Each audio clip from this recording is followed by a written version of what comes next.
Здравейте, днес ще ви покажа какво има в моята чанта. Ето така изглежда тя с дръжка, която може да слагате през рамото. Ето от тук може да се откача и така да се носите само. В първия джоб отгоре държа портмонето ми. Ето такова розово.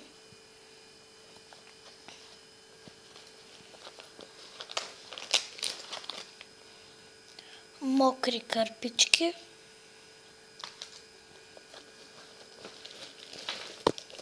Също и сухи.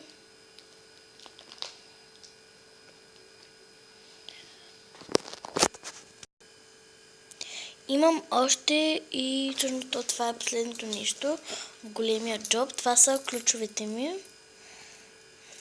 Имам само 3 ключа с малко ключодържателче.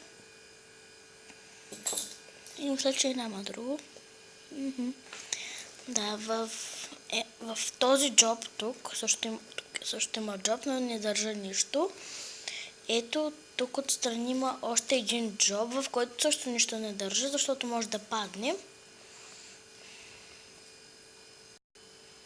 В джобът, който е ето тук отдолу, държа гланцът. Имам тук гланцове. Това е гланцът на балея.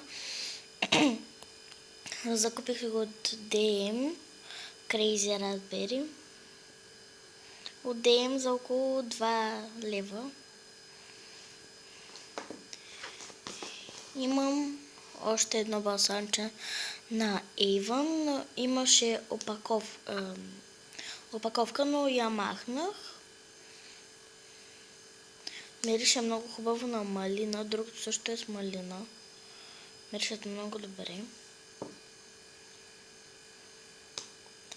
Другото, всъщност това е парфюмът, който се взех преди няколко дена. Сигурно ги знаете. Тези в стъклените бутилчици малките. Мирише много добре. И съм ги изхабила доста.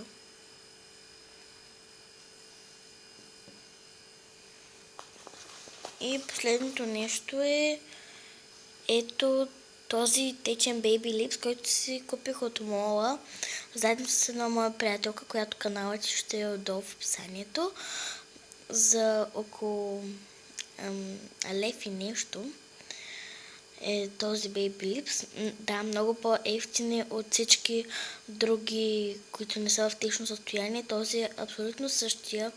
Мирише много по-добре от другите и за мен е по-добрия избор. Ако клипът ви е харесал, дайте палец нагоре и се абонирайте за канала.